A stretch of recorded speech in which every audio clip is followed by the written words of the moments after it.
Welcome back to the Nassau Hockey Podcast. James is not with us tonight, but we have Dan Saraceni from Islanders Anxiety and Lighthouse Hockey. Dan, thanks for jumping in last minute here. Oh, no problem. This is I'm glad I could make it. I didn't realize until I told you I probably couldn't I was like, wait, my wife's not coming home until like 7:30. So I'm like, I'm just sitting around. It's like, I could do this. Hold on. Let me get it back to him. So I'm glad somebody didn't jump into my spot when I said I could make it. Well, you can thank Mike because he was your co-host because he's also got a hectic schedule. Yeah. It's so hard. I don't know what it is. You get over 30 and scheduling things is moving a mountain. Oh my God, it's awful. I just had a week off between Christmas and New Year's, and I don't know where the time went. I was sick for a couple of days, and then we did the whole tour. My wife's family Christmas Eve, my family Christmas Day. We're out to the island. I don't know, did a bunch of stuff around the house, saw Aquaman 2, saw AEW World's End at Nassau Coliseum, and then before you know it, I was back at work. And I'm like, how is that a week off? I don't understand what I don't know where the time went. I thought I was going to have all this time, and it just never materialized because everything was booked. Like every minute was something else. So I often do that. I'm a big staycation guy. So I love I'll stay home and just kind of be a tourist in my own city, do things I don't normally have time to do, or that it's like something is busy or whatever. Anytime I'm not at work, that's a vacation for me. Like I don't have to go to Disney World or any of that stuff. Like as long as I'm not doing work, that is my vacation. So I totally get where you're coming from. But last week I had a similar situation. I was sick on and off, so almost exactly the same. I just cataloged my vinyl. Oh, nice. I went on Discogs and I was looking up, very nice pressing and that was the only thing that I took the dog to the park and on a hike. And that was my entire week, Christmas and like some different things. And I wound up on Long Island, as I was telling you before we hit record for my hockey alumni game. And shout out to Jeff DiLorenzo. Thank you for listening to the show. A long time friend and played Sachem hockey growing up. It's a good dude. So it was really a surprise to just kind of get that kind of feedback. We were talking about podcasts and how is it a small world, and we should probably get more offers because some of these people just don't know what they're talking about, almost on purpose. Like there are things to read. Is it? Maybe I'll ask this as a question, somewhat seriously. Is it because there's not a lot of quote professional writers writing about the Islanders, and that makes it just hard to access? Like, is there Islander fans will read Lighthouse Hockey, and there's a level of analysis and connection to things. When James and I were writing for the hockey writers, like they knew people because there was podcasts and things. Is it just that it's not accessible? Like literally, there's no content that's accessible to them on a national level, so they don't have it. I don't know. I think it's a couple of things. I mean, we do have, Arthur Staple, Andrew Gross, like Stefan Rosner, like his profile has risen. So, I mean, there are people out there that they can bring on to talk to, and you'll see people, like those guys, you'll see them on Sportsnet and TSN and places like that, even especially like when they play out in Vancouver, like, the Vancouver radio station always have them.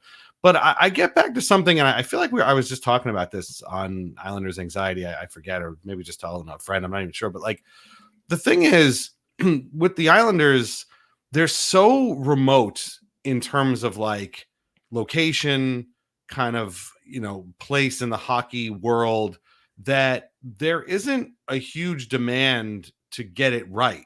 Like there's not a huge, when Sportsnet talks about the Islanders, they know that there's not going to be a ton of like people calling them or emailing them or posting comments saying like, you got this wrong, or, this is actually this. And you get, because the pool is just so small of Islanders fans, even on Long Island, forget about everywhere, they're everywhere, but there's the pockets are tiny, and there's just a few people here and there that they're not going to catch the kind of heat that they would if they say something about the Leafs or the Ottawa Senators or the Canadians, where like, you're always going to get 300 people telling you that you're an idiot, that you're wrong, and like, there's going to be a huge blow up. And it's funny to me when like, Elliot Friedman or somebody will talk about Islanders fans and his DMs. And I always think to myself, it's probably like one or two people. And honestly, it's probably Leboff, because he's the guy.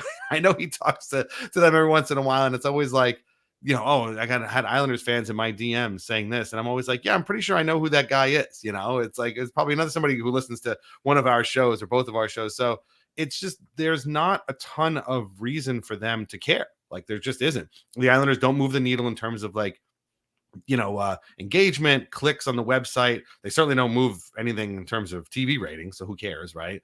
And that drives advertising and all that stuff. So it's just kind of an out of sight, out of mind type of thing. And if you remember, if you listen to the 32 Thoughts podcast, when the Islanders were in the back-to-back semifinals, they spent most of their time talking about the Lightning because like there was just more to talk about. There was more aspects of that team, and they had covered those guys for so long, and they were obviously you got a whole host of superstars, whereas the Islanders is a team full of guys who barely anybody's heard of and don't have that kind of profile. And then before you know it, both series were over. So I was like excited, kind of naively excited that, oh boy, they're going to talk about the Islanders and really get some in-depth coverage here. And nope, they spent most of those series talking about the Lightning because it just didn't matter. And then when it was over, it was like, well, it was a good season for the Islanders, and we'll see what they do next year. Well, thanks. Like I could have told you that. Anybody could have told you that. I think it just makes me trust the rest of what they're saying less, to the point where I honestly don't listen to much else other than you and Mike. Like I do my research, and you're right. I mean, there are some writers. I think it just doesn't go in depth, and unfortunately, there are outlets that just don't get the respect that they should.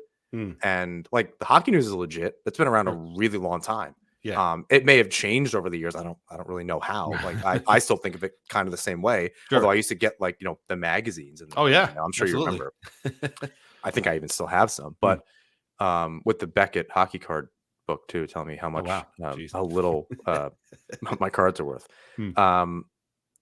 That I like Staples pieces now. There's no like big beat reporter, right? It's gross to us. That makes sense because like it's somewhat that not on a pedestal, but like they're a bigger writer because we understand who Newsday is in our market. Right. But it's a local newspaper to anybody else. It's not the New York Times. Right. Like they are not the same thing for a lot of reasons, but like they're not the same thing. So like he even gets kind of overlooked a little bit. And then the longer pieces, which Kerr started to do it at the end of his tenure, and that Staple does, and they're both good and warranted, these kind of long reads, but they're not like the day-to-day thing. And I remember, I think it was like Gretzky on a TNT panel. He was like, oh, they're tough on D. Yeah. And it's like, someone just handed you a note, like presumably whose job it is to research, which will be very easy to find out. Yeah. Just simply not doing that. And I don't get it. But like I said, it just makes me respect the rest of it less. I'm like, all right, what else do they not know that's not definitely Canadian teams? It definitely, you can definitely start to see the holes in other coverage. And like, we just kind of throw out teams like the Stars or the Panthers or the Ducks. And it's like, if you listen to that coverage, the coverage of those teams, it's very much the same as what the Islanders get. Like it's very cursory. If anybody's still telling you that the Islanders play, this tough, staunch brand of defense and they don't give up much in the way of chances, that person is a liar. Because as we have seen, this Islanders team bleeds chances like, it's going out of style. Like this is a complete 180 from the team that went to those two Stanley Cup, those two semifinals. And they just give up chance after chance after chance, and hope their goalies can make the save. So that's a pretty easy tell. But yeah, I just think that the other thing too is like, and this gets back to the baggage that we carry on Islanders anxiety all the time, is that like the Islanders have never been part of like the cool kids club. Like they're never part of the NHL kind of conversation, and they don't get talked about in the same way that a lot of these other teams do, because it's just not a cool thing to do. Like the Rangers in an underground punk sport like hockey, right? We're still the Islanders play in a garage. Yeah, exactly. We're playing in basements, not even the VFW basement. Like we're still playing in our friend's parents' basement. Exactly. And it's just we're the punk band's punk band. Yeah, to like our moms and like brothers and sisters and stuff like that. That's a perfect analogy. Because like if you look at the Rangers, and if you're old like me and you remember when the Rangers were the most expensive team in the league and they still couldn't make the playoffs, they still got talked about as if they were like a big time team because they spent a lot of money and they played in Madison Square Garden. But like on the ice, their results were not good. I mean, the Islanders weren't that good either at the time, but like they were just as bad. And it was like, well, wait a minute, how come one team gets, plays every Saturday on, Fox with the glowing puck, and the other team is lucky to get one game, a season, and it's usually against like Pittsburgh, and they get their asses handed to them. So, well, they were making ridiculous trades, and yeah, they were. You had Gretzky in town for the late 90s. Theo Fleury is signing Theo there. Fleury. There's Messier comes back. Right. This reunion, and maybe did Graves come back in his second stint? That was the early 2000s, I think. But like there was always something. It was always even the ridiculous nature of the team was worth, i.e. the Leafs. Like the ridiculous nature of things is worth talking about, which honestly isn't different than the conversation we were even going to have. Like they're all, I understand it just doesn't move the needle, but even the Flyers, like look at how many years the Flyers have missed in the playoffs. But like, when you're owned by the company that plays the games and they're owned by NBC, Comcast, like you're going to end up on TV a lot. It's like, well, why are the Flyers always on TV, even though they're not that good? Well, because they're owned by the same company. Why are the Buffalo Sabres always on TV? Well, because whenever they play them, they get good ratings. Like people in Buffalo turn into TV to watch it. So they're on TV all the time. And the Islanders, who were better than both of them, just they don't get that kind of coverage. So there's a part of me that doesn't, I know we spent some time talking about it. I don't super care. Yeah. It just, when it's warranted, I want them to just at least get it right. Exactly. Like when you're going to do it. Yeah. It's Google is free. Best I know. just look, man. Just be right. Yeah. It's okay. Yeah, it's and again, I do not expect Wayne Gretzky to sit. I don't expect Wayne Gretzky to know what Google is, but he should be able to pay somebody to just do that. And that's, I agree. Simple enough. Yeah.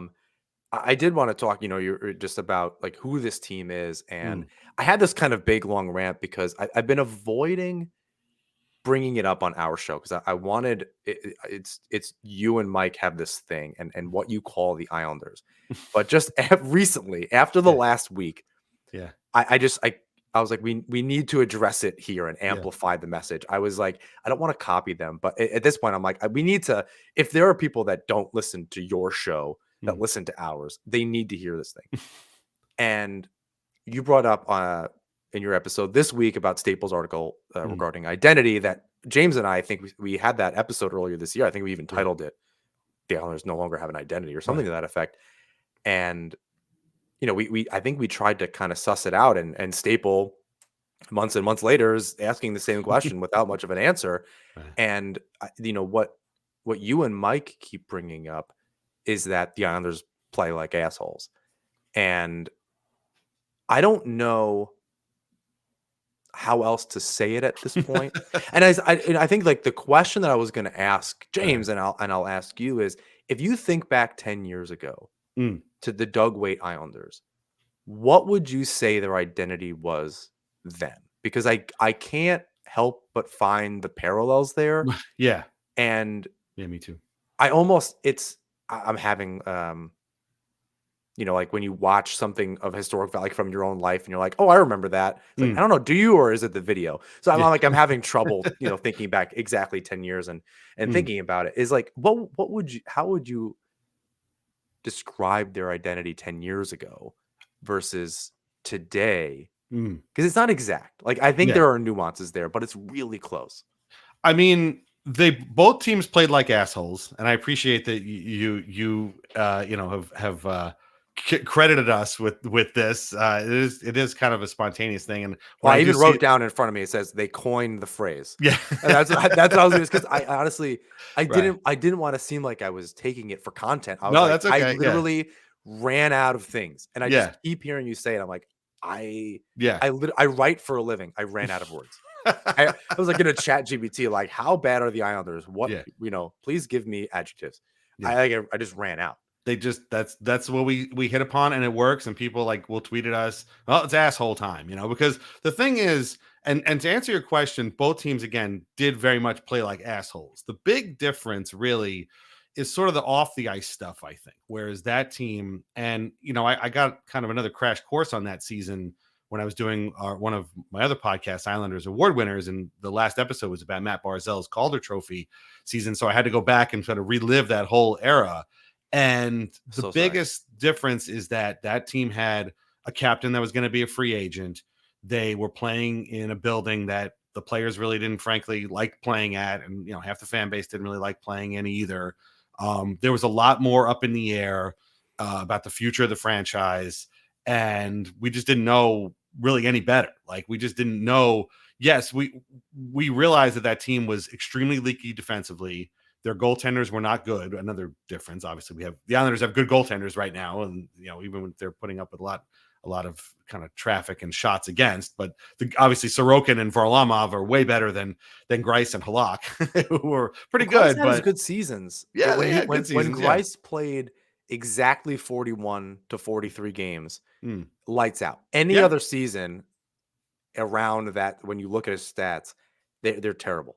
Not enough or too much, and it just Right. they're just numbers aren't there. Greiss won them a playoff series. Like, make no mistake. Yeah, Greiss and Tavares beat the Florida Panthers that year. But yeah, so like there was a lot more of that kind of stuff, and it was a lot. We didn't know that it could be any different. And what's funny is that after that season, obviously, in comes Lou Lamoriello, in comes Barry Trotz, and like now we're looking at this team through the sort of post Trotz prism. And now, we try to avoid this on our show, but it's impossible to, because that man literally rewired how I see hockey and how I want this team to play, and what I think of as successful. And a lot of people complained about that they were boring, that they did this, they didn't do enough of that. I will take that team 100 times out of 100 over what they're kind of getting now, even though the season has been pretty good so far.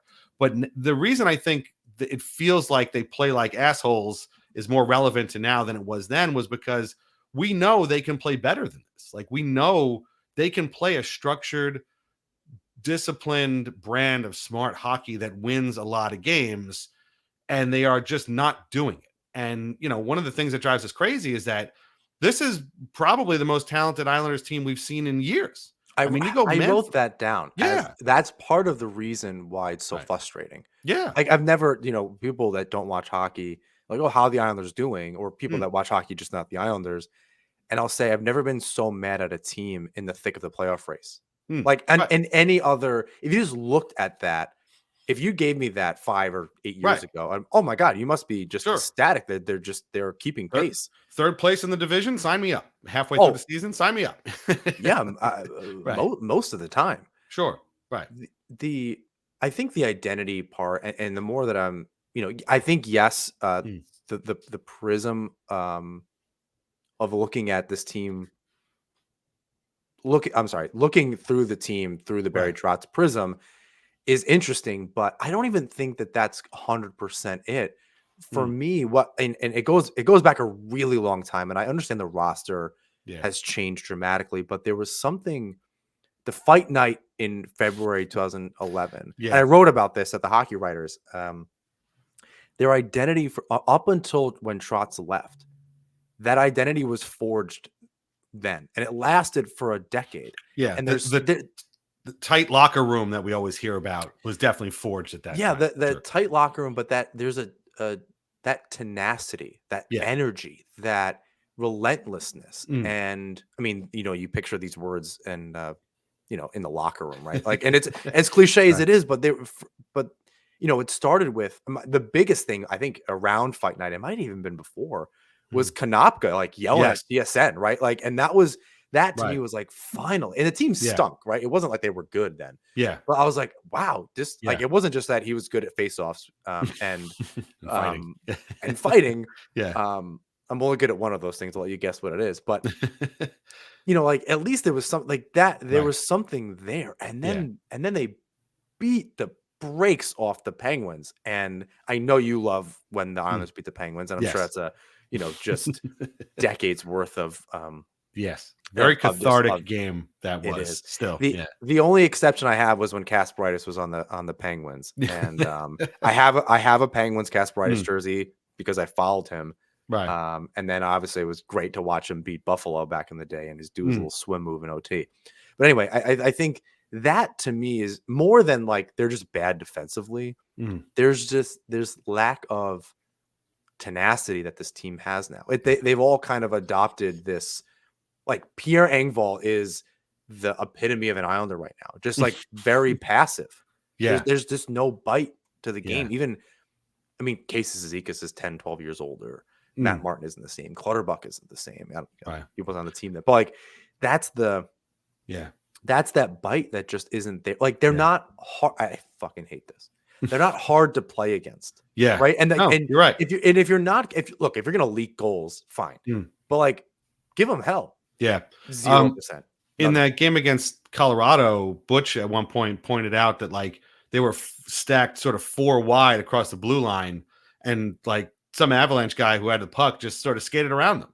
And it was like, we're like driver's ed cones here. Like, what are we doing here? And it's funny that you bring this up because I wish I could find this quote. I don't know what year it came out, but it must have been during the early Trotz era, where they talked about the word accountability. And like that gets thrown around a lot. But most people don't really get, whenever a team like scratches some guy that they like, it's like, well, what about accountability? We're not talking about that. The person, and it might have been Lee, it might have been somebody else, was talking about how they were being accountable to themselves. And accountability was about not from coaches to player, but from player to player. And if you're doing your job and you're executing your job as the coaches told you at the best of your ability, then the next guy can come out and do his job to the best of his ability. And that will allow the next guy to come out and do the job to the best of his ability, and so on and so forth. Before you know it, you have strangled the other team to death and they're done. That seems to be absent here too. And I have no doubt that these guys all love each other. Mike and I on our show, we call them the uncles. Yeah, I love that. They've been around so long that, Brock Nelson's kids think of, it's Uncle Cal or it's Uncle Anders or Uncle Matt. Like these Make guys. the t-shirts, by the way. I can't. It should just be Islander logos with mustaches and just like, right, yeah, the uncles, the uncles. But like, and it's a perfect way to put it because they're just, they've been friends and co-workers for so long that I have no doubt that it's not that they don't care about each other, but that aspect of it has completely gone. And so, I like Pierre Engvall's a good player, but like you see him be kind of passive, and that line has been great for the most part since they put them together. But like there are times when they'll come out on the ice, they'll get hemmed in their own zone or maybe get some kind of, barely there shift in the other zone. And then the other team will come back, and then the next line will come out and they'll do the same thing. And then the next line will come out and they'll do the same thing. And it's like, well, what happened to like playing for the other guy, making his job easier by doing your job the right way? That seems to have been, that's removed from the programming. I don't know what happened, So it's funny because going back to last season, James and I had this conversation, and part of my issue was, where's Anders Lee? Where are the assistant captains? And where's the coach? And to me, I constantly said, I like the word accountability. I said there's a lack of focus. Yes. And to me, a lack of leadership. And I don't know how to solve for that. And I don't want Lee to not be the captain. However, what have we seen for now? This, I think, to be clear, I think we lump in only 4 out of 5 seasons for Trotz, right? That there was right, the 5th season, or the 4th, whatever, his last year, the 4th year, we kind of the 4th year we rule out, but that team, I mean, injuries but even then, I was like, I don't know. I mean, if you're a professional, figure it out. Like, what do you want me to? What? Like that's nothing. That's not a thing. There were times in those, and as much as I romanticize that Trotz era, there were times when like they just played like assholes. Like again, that before that bubble run, they were terrible. They had lost. They fumble fuck their way right into the playoffs. I hate to say this, but like that pandemic pause was the best thing that happened to them because it allowed them to just be like, okay, we're going to stop playing because we're terrible. Oh, by the way, Adam Pelech is going to get back. Right. And so there were times like that as well. But, that exact, I'm glad you brought this up too, because like that exact thing came up in that 7-0 loss to the Penguins the other day. And like Lee was quoted afterwards saying like, yeah, it kind of got away from us, Dude, I heard you say that. I had to pause it. I started laughing. Yeah. I'm like, dude, got away from you 7-0. Like 2-0 is away from you. Like 7-0 is we stopped playing hockey. And that was the most asshole period of all the asshole periods they played this season, was that they just literally stopped playing. And, the Penguins rang up 6 goals. Chris Letang set like 4 NHL records.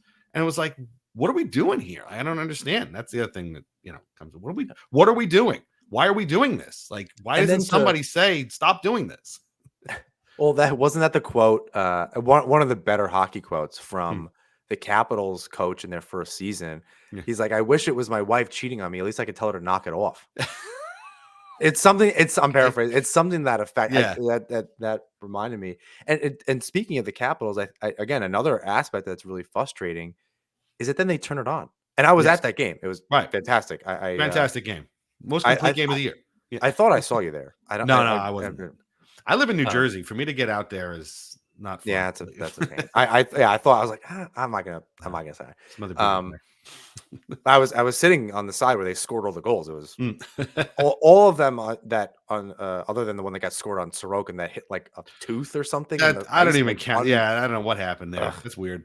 He leads the league in lost shutouts in the last 30 Last seconds. minute, Yikes. yeah. That dude Exactly. should just be hacking people in the ankles in his Right. own locker room. I've But never seen anything like that. The puck just like literally just went shoo, and just bounced in midair for no reason at all. That's oh, insane. I was at the opposite end of the rink, Mm. 240 feet away, and I'm like, what the hell was that? Yeah. But I think what's one of the things that makes this season really frustrating is that then they turn it on, Yeah. right? I don't think the Capitals are, the Capitals aren't very exciting, but I don't think they're more or less exciting than the Penguins. Like I think they're the same team. Yeah. A lot of veterans that can kind of figure it out, and some questionable Yeah. goaltending most of the time. Although Tristan Jarry is now Yeah. he's not a pumpkin anymore. We'll see if that lasts. So, especially against the Islanders, that was the Yeah. biggest surprise. I'm like, this guy sucks against this team. This has been, and I got to credit our friends at the Through the Island podcast, Desmond, who said that this is like a topsy turvy world because it used to be that the Penguins could play well against everybody except for the Islanders. Now they're Yes. losing to everybody and beating the Islanders. It's just upside down all over. It's weird. Yeah, and it wound up being a huge week for them. Right. Yeah. And I think there's like to use like a very corporate term, like a level setting conversation here in so much as is the team just in the mushy middle? Like Yeah. their points are putting them above that. And that I think is setting unfair expectations. Because again, you and I, the people that pay very close attention, which Mm. are most Islander fans. I really don't think there are passive ones, Mm. or not very many. Right. I think we've been. You're seeing them like, oh, they can't be that bad. Like you Mm. watch the game, whether they win or lose, and you watch, and then you look at the standings and go, well, it can't be that bad. Mm. And then you watch the game and you're like, this is horseshit. Like this is terrible. Like I don't know what you're doing. As my mom Yeah. used to say, like if you want to go for a public skate, we'll just take you on Friday. We're paying a lot of money for you to go out there and not be Yeah. involved. You got to step up here. That's Right. like Pierre Engvall. But are they just kind of 14th to 16th in the league, mushy middle, and we have to temper expectations? Or, on paper, James and I have said this is probably the best roster we've seen in a long Yeah. time. We have never had Horvat, Right. sorry, a guy like Horvat Mm. and Barzell and a goalie and a Right. star defenseman. That's Yeah. the last time that happened. They were playing with mercenaries in the 90s. It was Ziggy Palffy and Berard and Right. whatever. But Yeah. they didn't. It wasn't like to this level. No. Are I they just not think very good? I think there's well, first of all, we have to acknowledge again that it's easy to forget they're playing without Adam Pelech, Ryan Pulock, who's out for a long time. They were playing without Scott Mayfield until recently, but obviously Mayfield is not kind of to the caliber of those. Dobson has been fantastic. Him and Romanov have been great. Mike Riley was picked up off of waivers a month ago, and he's all of a sudden, the third or fourth best defenseman they have. Love him. Which is strange. But I mean, if you take the roster, I think that's the thing is like, I don't know, maybe we're homers or not, but like, I don't think so. We've seen a ton of teams, and I think most Islanders fans are pretty honest about like what the team is. They can get on a roll, we've seen, but we acknowledge, it's not like anybody sat around thinking like, man, this Val Filppula needs to be signed to a 5-year contract. Like we could like a guy, but at the same time acknowledge that, well, he's not that good, but in the context of this team and his place in this team, he's successful and he's important and it's good. So I think that's the thing is like, they probably should be maybe not mushy middle, but maybe not, first overall either. Maybe more like 10th in the league. Let's just put it that way. Bet the action on the ice with DraftKings Sportsbook. Download the app now and use code THPN. New customers get $150 instantly in bonus bets for betting just $5 on hockey.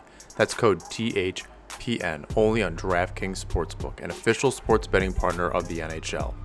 The crown is yours. Bonus bets expire 186 hours after issuance. Gambling problem? Call 1-800-GAMBLER or visit www.1800gambler.net. In New York, call 877-8-HOPE-NEW YORK or text HOPE-NEW YORK 467369.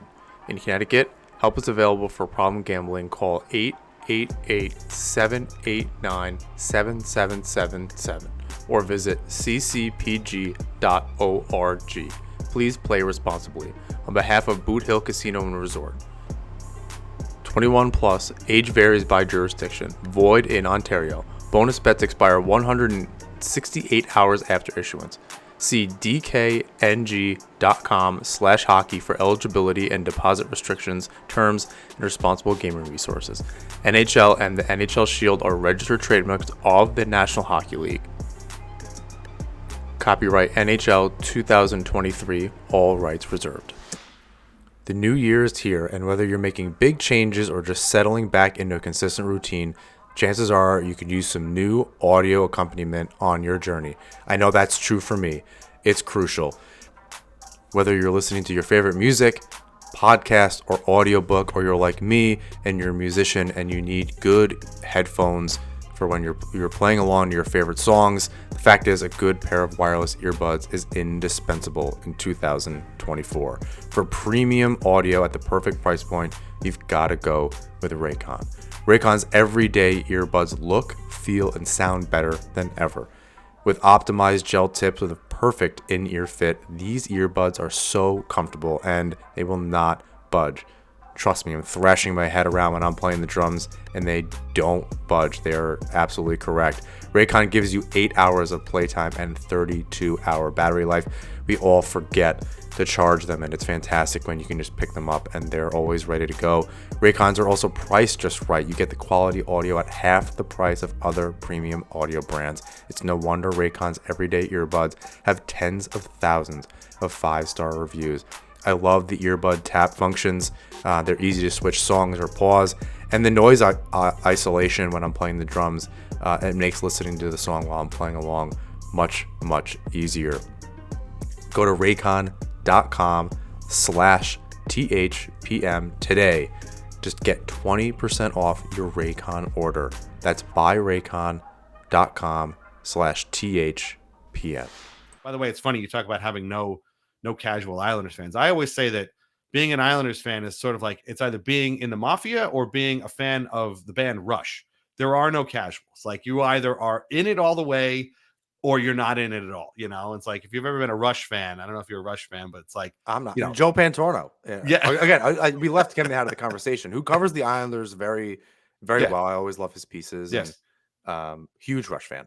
Yeah, well, that's the thing. Like, if you ever made a Rush fan and you start talking to, they're gonna chew your ear off about the band. So it's the same with an Islanders fan. If you get them started, forget it. You're stuck there all day. So, but at the same time, I think we can acknowledge the flaws in the team. But if you look around, this has been a really weird year in the NHL where like even the best teams aren't really kind of blowing. Austin Matthews already has like 30 goals, but I mean, if you were to compare the Leafs roster to the Islanders roster, I think most of the time, most people would be like, this team's actually they're not too far away from each other. I mean, the Islanders have more points than the Leafs do right now.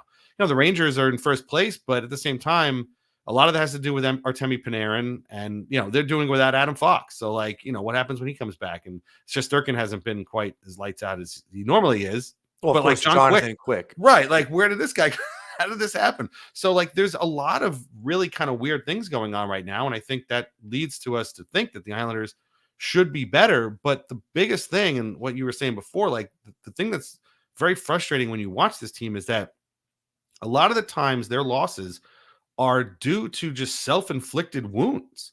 Like the blown leads blown leads happen to teams, but like just the way they happen to the Islanders, where they just stop playing in the third period, again, playing like assholes, like we've talked about, where they don't they I don't even want to say shell up, because that implies that they're stopping the other team from taking shots.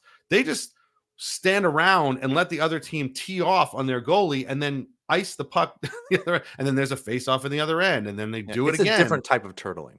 Basically, exactly. And it's why you would choose to do that when you have a 1-goal lead against the Avalanche or against the, whoever it was that they would play. And it's like, why are you choosing to do it this way instead of, playing a structured defensive game, keeping the shots at a minimum, or, as Trotz used to say, kind of off to the side, or better still, play in their zone. Don't play in our zone. Play in their zone. Well, that's what's interesting. And James and I have discussed that. And I don't think it's a secret. Like when they're playing with the puck in the offensive zone, I don't know that that's the best defense, like to use the cliche, because I think defense is also super important.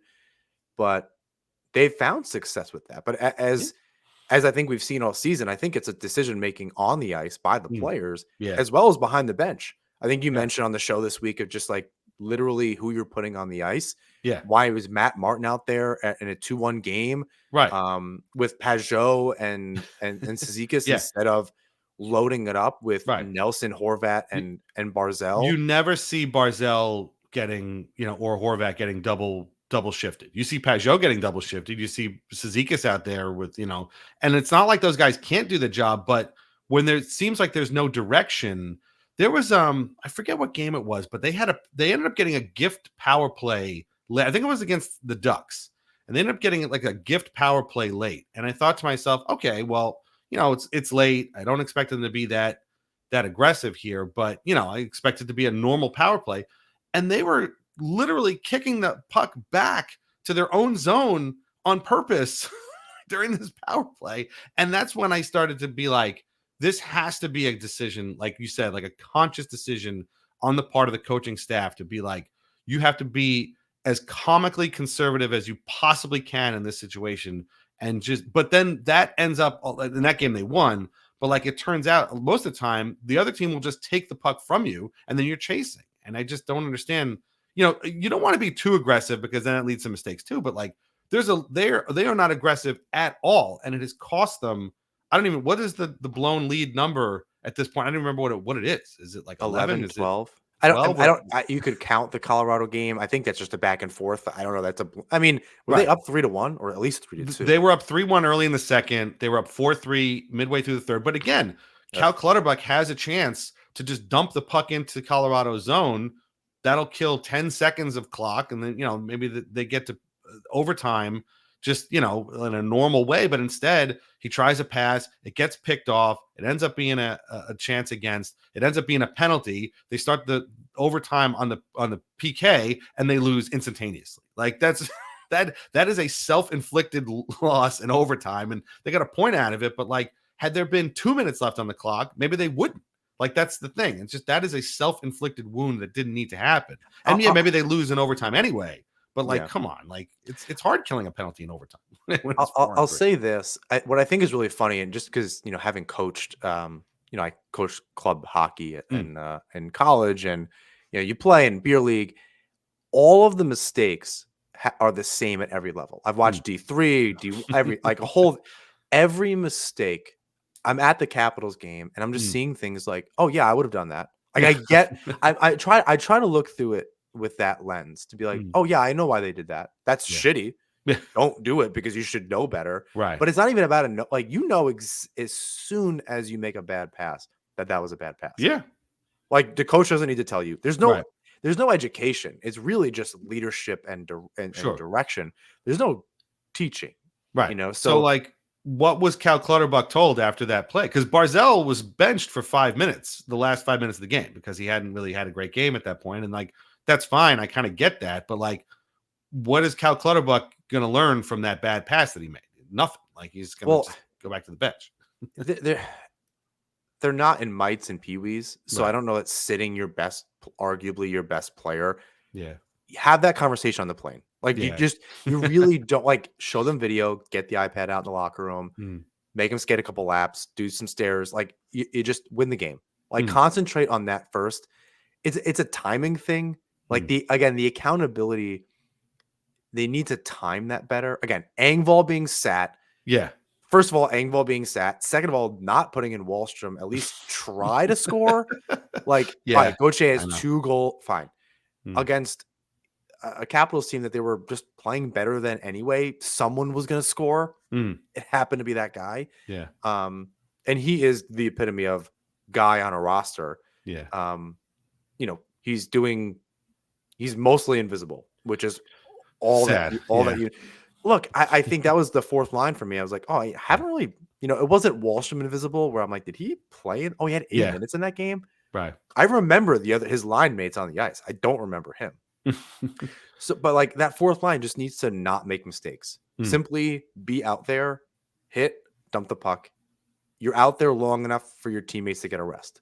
That's that's your job. That's what you signed up for. I could even be in their written contract. So it's wild. I do want to go back to one thing, and it's an argument that I've been making with James. So you said, like the injuries and the defense. I think my big question with that is, or my big issue with that as somewhat of a defense, pun intended, is that they played the same with or without these players. Like, no, that's true. It's not. So like everyone's kind of amplifying this as, well, Pellick's not. You know what? More 90% of the blown leads, I'm pretty sure he was in the lineup. Yeah, and it was the full roster, and guys in and out, whatever. I don't know, and I always say the good news is it doesn't matter who's in the lineup. The bad news is it doesn't matter who's in the lineup, and they can't fix it. And so that's really it. It seems deeper than that. Like you said, it's literally decision making. Like somebody told you, oh no, don't just dump it at the red line. Like get the blue line and dump it, and then he loses it, and you're like, he's got to be doing that on purpose. There's no way. Like no one would make that decision. I agree with you, and Pulock too hadn't really been playing all that well, and Mayfield too hadn't been playing all that well, and then they got hurt, and it's like, thank God Scott Mayfield is back. Well, wait a minute, hold on a second. Like that guy wasn't good before he got hurt. I think it's more about like those guys may have the sort of instincts that can maybe shave a couple of shots off or something like that. I don't know, but this is why, and I hate to beat on this drum because I get the sense that like Lane Lambert wasn't fired after that terrible Western Conference road trip. He wasn't fired after that disastrous loss against the Devils. He wasn't fired after that disastrous loss against the Sharks. And I said this on the show, like he's here now. Like he's here until further notice. And so I don't want to make every episode a referendum, like fire Lane, with the picks and torches out, everything. But it's stuff like that makes you wonder, like how much of this comes from, and like, Doug Waite, again, like we liked Waite. Like he was a great player.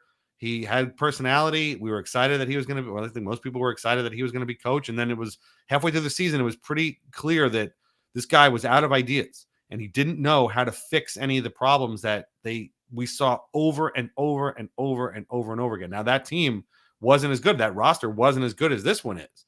So like, again, looking at this post Barry Trotz, who came in and fixed all of that within 3 months, it took them a while to kind of find their footing. But by December of that year, which, coincided with Devon Taves coming up from Bridgeport, they had found their footing as a defensive team. And by, the playoffs, they were a buzzsaw. And like the Penguins, they were completely overwhelmed by how the Islanders just chewed them up. And so like we see the difference that a coach can make. And now we're seeing another difference that, this guy is just not fixing any of these problems that keep rearing up every single game. 12 blown leads, however many goals against in the third period that are like, the most in the league. They're giving up, what is it, the most high danger chances against in the league, the most shots against in the league. They're worse than San Jose, or like they're right there with San Jose is one of the worst teams in the league. So like these to me are coaching problems. These are fixable problems because these guys know what to do. They know that this isn't how they won games. So now if you got a situation where the players are like, well, we don't want to play that way. We want to play more of a free-flowing, open style. Well, then you better get better at scoring goals because or owning the puck. Right? Yeah, exactly. You can't give it up once it's in the and zone. you can't play that way two out of every 3 periods. You got to do that 3 periods every single game and just, hopefully rack up enough goals that you can outscore, the defense. Is part of this too that Sorokin is not playing superhuman right now? I mean, a lot of it I think is he's seeing way more rubber than he normally does. Like Or I think that's the quality of it. That's probably a good point. I would love to He- see the difference yeah, between high danger chances last yeah, season versus this season, and you'd be like, "Oh, okay, that's yeah, definitely corresponding with right. the numbers." Some of them are very leaky, though. Yeah. There's some stuff that I'm seeing, like, I don't high danger or not, I'm like, I Yeah. feel like you would have had that. There's a compete level that just isn't there this year. I'm not a goalie coach or goalie expert or Mitch Korn or Piero Greco, but he seems like he's out of position more now than he ever has been. And like that tying goal against the Avalanche is a perfect example. Like McCarr breaks his stick, it happens to end up on the stick of Nathan McKinnon, who passes over to Valerie Nichushkin, and Nichushkin, now I know it was a power play goal, but like Nichushkin was literally standing by himself, and Sorokin was over here, and Nichushkin is over here.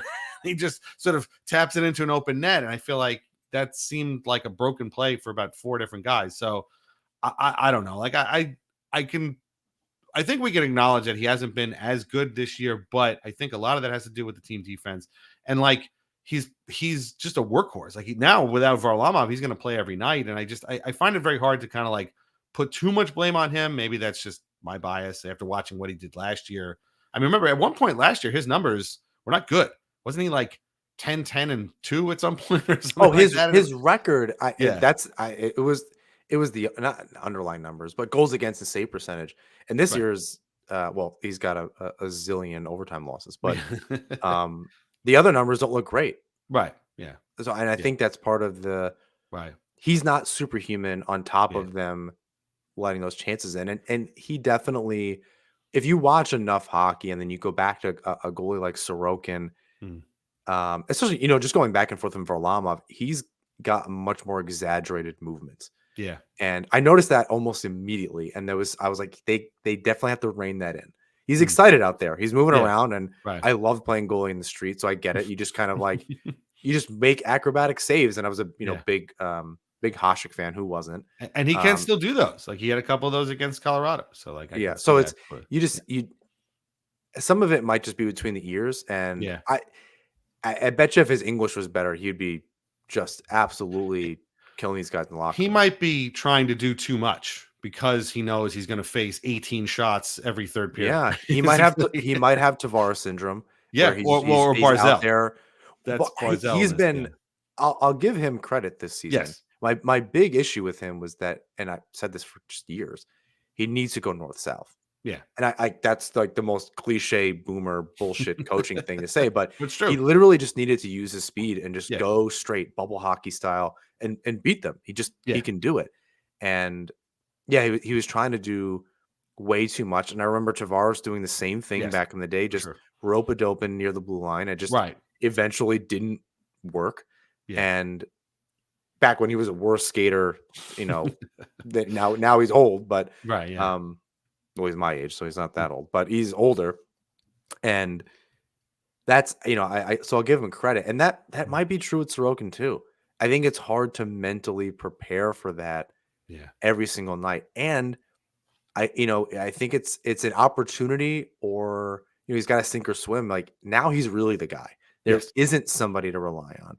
He needs to just he's on a road trip now. Like I don't know that he's played every game of a road trip before. Right. I think Varlamov has stepped in here and Yeah. there just to break things up and get him a break. And Mm. maybe I'm wrong, but now he's really there's no option. Yeah. Even if he did before, he knew like, all right, if I have an off night or a period, I Yeah. can take a seat. But yeah, his memory might be too long. The Yeah. Ted Lasso school of goldfish memory. He just like needs to kind of Mm. step up there. But I think with a lot of these guys, they're just, and this is a thing we talked about before the season, actually, is that these guys are really competitors. Like, and I know that's a cliche thing too. Like, they're very super hyper competitive. And I think one thing about the Islanders is that they have a supreme belief in themselves because they're so tight and because they've been through these wars before, that I fully believe that they have an unshakable belief in themselves that they could come back and win any game. And that's another reason why they just kind of give up goals and they don't try, to prevent too many goals, at the time, because they're just like, well, we'll just get another one. Well, sometimes you don't though. Like, and you end up losing in overtime, or you end up blowing a game to the Devils in, the last 2 minutes or whatever it was, or the Sharks.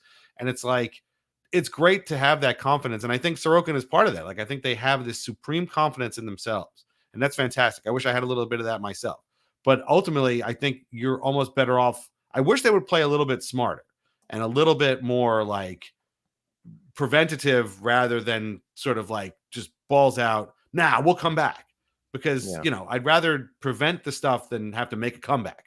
Yeah. I'll throw in a dash of desperation wouldn't hurt. Yes, like a dash of just starting like you mean to continue. Right. Barzell before the season or in the off season said, I'd love to make the playoffs earlier. Right. Like, I'd love to know that was more of a possibility, and we're playing for position and not whether, betting on, who was it, Mrazek to screw up or something, which is or not screw up, like give them a spot. I can't remember who's on who team, but like, I mean, that's on everybody to start that way, to play like that all the time, and you need to just play like you're desperate, right? Like if you don't know what's going to happen to your buddies, to the uncles, if this season doesn't go the way that they think, right? Because I think if they wound up in 9th place and a point out, I wouldn't be surprised, because there's a lot of parity, to use another kind of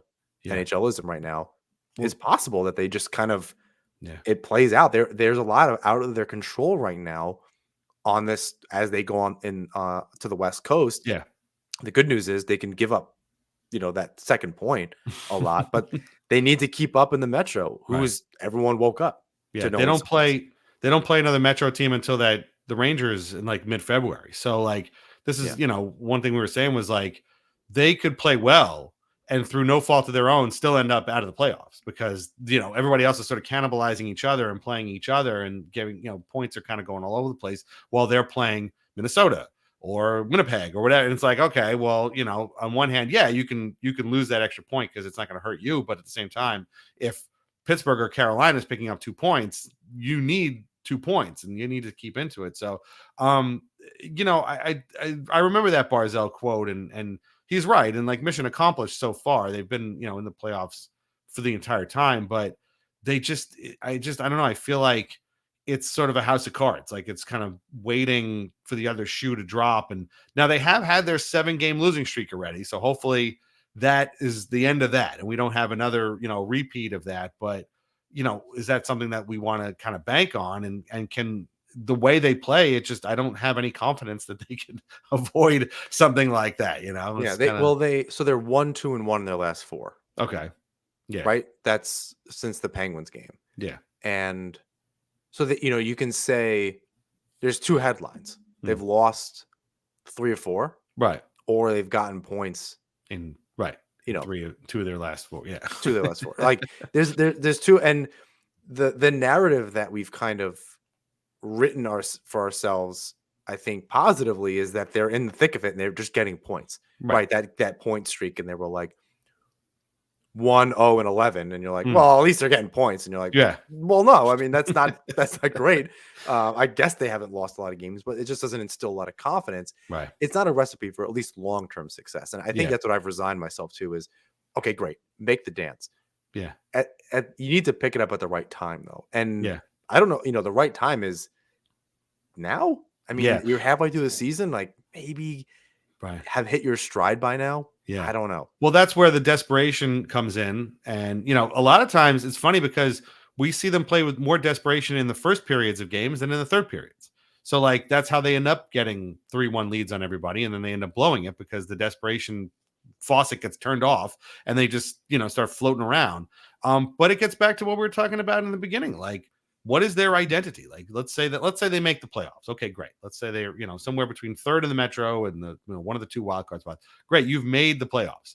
But now what are you going to be when you're there? Like, we know that, they're going to all of a sudden turn into the Trotzian buzzsaw that we saw in the bubble and the half season the year after, or are they just going to trade chances and hope that at the end of 6 or 7 games they've got one more goal than the other team? Like, is that what they're going to do? I don't know. Like, they got out last season. They got out islandered by the Hurricanes. Basically, it was a team that I think they emulated for a while.